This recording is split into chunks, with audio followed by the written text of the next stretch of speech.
Our subscribers get it, with exclusive access to breaking news, briefs, reactions, opinion, and process.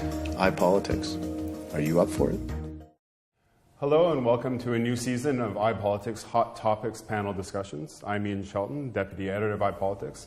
And with me today are Rob Rosenfeld from U15, Andre Albinati from Earnscliffe, and another Rob Annan from Mitacs. If you want to learn a bit more about our panelists, just look on the page for the Meet Our Panelists section.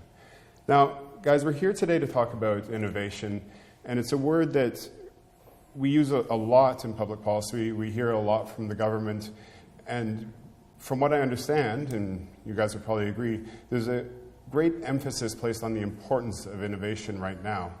The first question I want to start off with is essentially, why do we care about innovation? And maybe, Rob, I'll start with you, coming from an organization that hopes to produce the next generation of Canadian innovators. Why is this so important? Well, there's a variety of reasons. Innovation, I think, directly impacts our lives by providing us new products, better services, more efficient processes. These can raise our standard of living directly. They can improve quality of life in a variety of ways. But indirectly, innovation is really important because it really helps to drive the economy. Businesses, through innovation, can gain productivity, they can be more efficient, and this leads to the creation of jobs, it leads to better paying jobs, and that can indirectly also raise everyone's standard of living. So I think this is one of the reasons that governments in particular really do focus on innovation as an economic concern. Now, maybe, Rob, I'll bring this back over to you, talking about innovation as an economic concern, but is that the only sort of role for innovation? Oh, innovation has a public good element to it as well. We often speak in contemporary context about innovation for its application in the commercialization of research results, and that's a significant and important element of it. But innovation can also occur in the public good research, in the discovery of techniques and technologies and processes that will have a general and applicable benefit to the society as a whole. And as Rob stated, has a dramatic effect on the standard of living by the creation of new medical technologies or procedures in which the distribution of care and services. So I feel that innovation plays a role, I think we all do actually, not only on the economic, but certainly on the social as well, and even on the government and regulatory side as well. Well, what do you mean by that on the government and regulatory side? Well, innovation as a concept applies both to the private sector, as in making companies more efficient and perhaps increasing their profit margin, but also there is an element of innovation that can be implemented towards better practices internal to a company.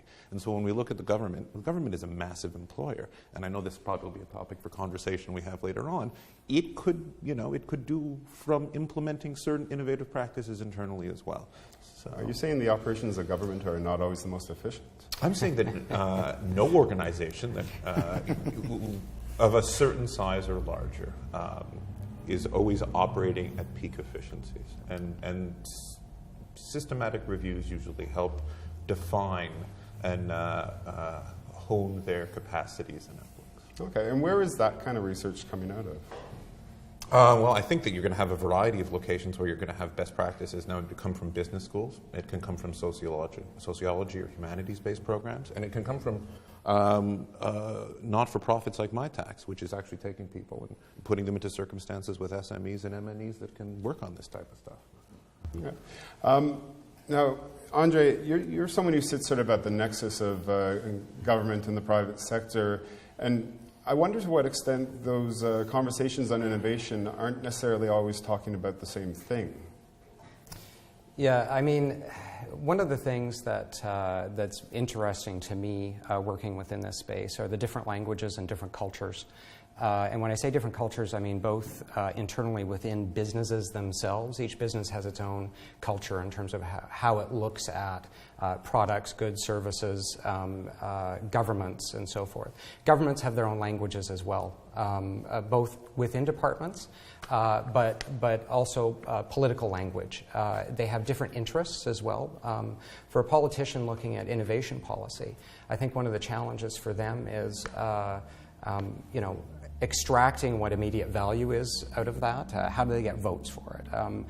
Yes, they want innovation policy to benefit society overall. There are certain things that they will do to, bring down, to make sure that tax rates are competitive, to make sure that intellectual property systems are competitive globally as well. So there's a variety of things that they can do, but how then do you translate that into an electoral policy that sort of makes it sexy for the average voter? And so working with companies as well as public sector institutions as well, with universities who, our public sector research is some of the best in the world. We hit above our weight. And the Council of Canadian Academies has shown some research in relation to that.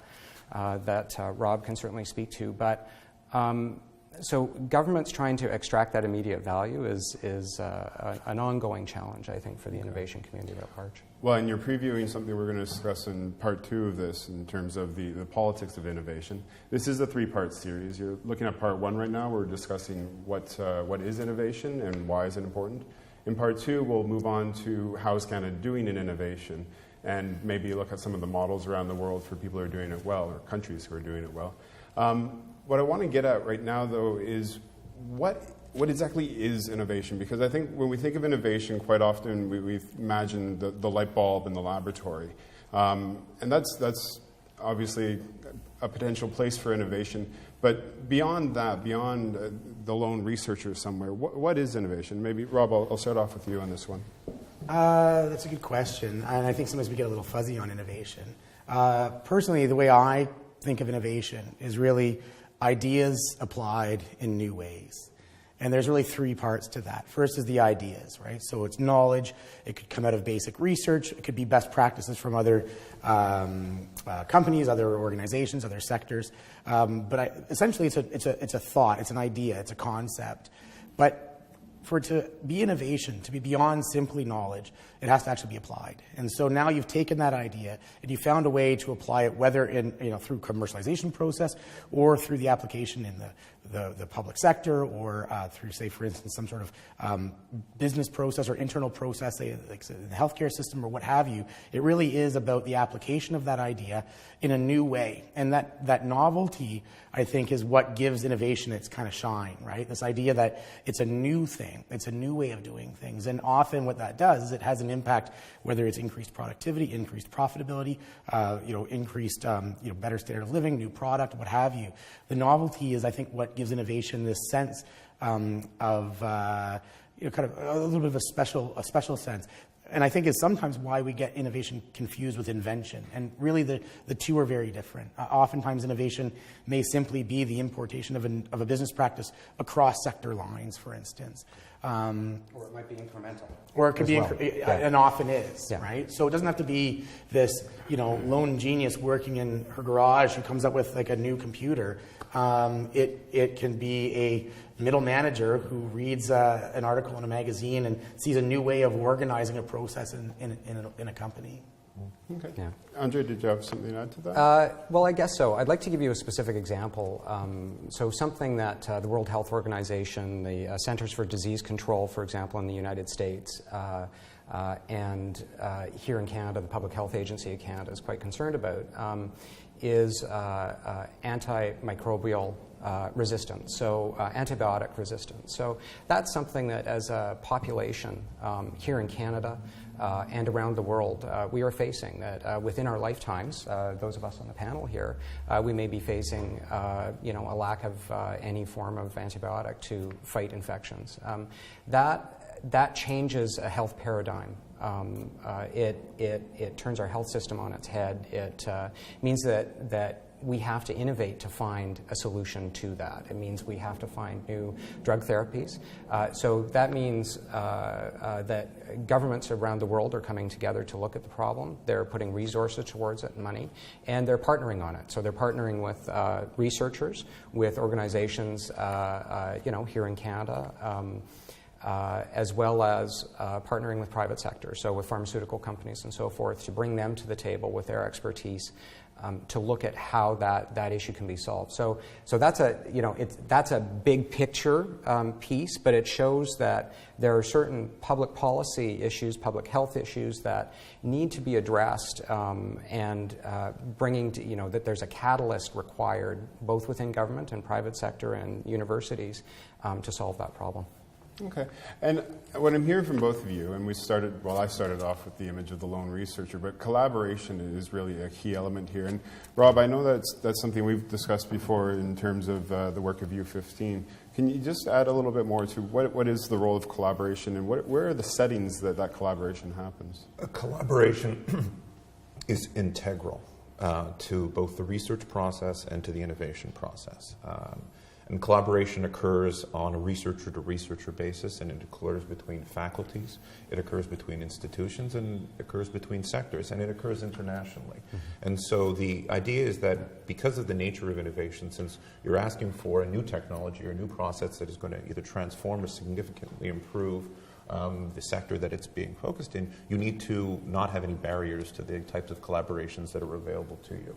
So what you end up having is at all levels, and support coming from the private, from the provincial, from the federal, and in certain cases the international sector, to support groups of people from single disciplinaries and multidisciplinary backgrounds to approach and address problems, or to do giant sort of discovery basic research and to determine what's going to come out of there.